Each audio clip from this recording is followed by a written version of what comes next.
Hey, it's Brian Burns, the host of the Brutal Truth About Sales and Selling podcast. Cold calling, so much controversy about it. And what it really comes for you, where does it fit into your sales process?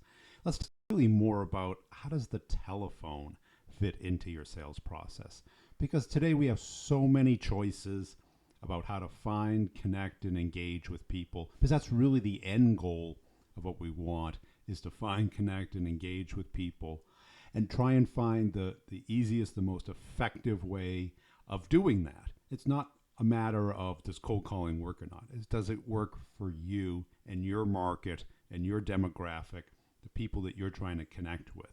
That's what we're really trying to decide and trying to determine what works. But let's take a step back. What we really The phone used to be a great way to find people. You'd get a list of numbers, a directory, and you'd call people up and you say, are you the right person? Do you manage this? Are you responsible for that? And that used to work. But guess what? Google came along, the internet came along, LinkedIn and Twitter and all these social networks came along. So now finding people, finding information is super easy, super quick, and it's faster to do it online, and it's more direct to do it online. So the finding of people, finding of companies, finding of information, finding of background is much easier and more effective online.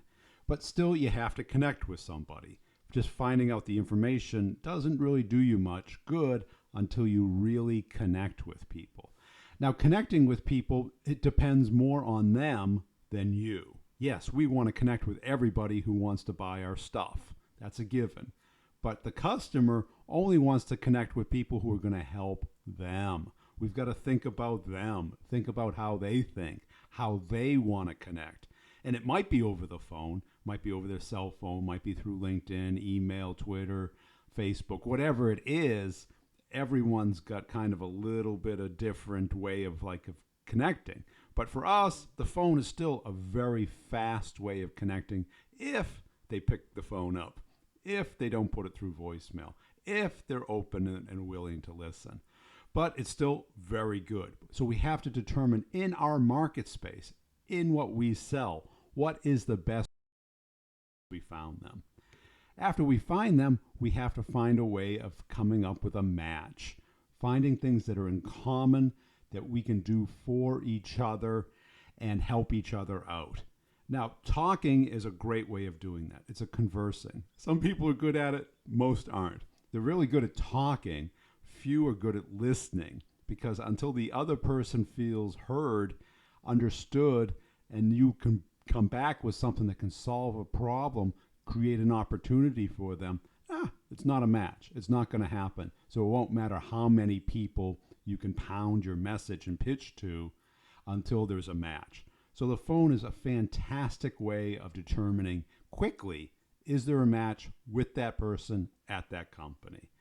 And then for the ask, for the pitch, for what do we want? We've got to determine what we want. Do we want a meeting? Do we want a demo? Do we want a close? What do we really want, and how realistic is that to get in that particular phone call that we're making?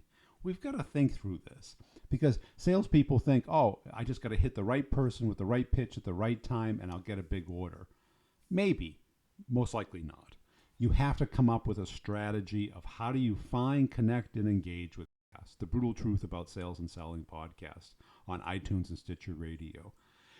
Tune in, subscribe, and listen. If you like this video, please like it and share it.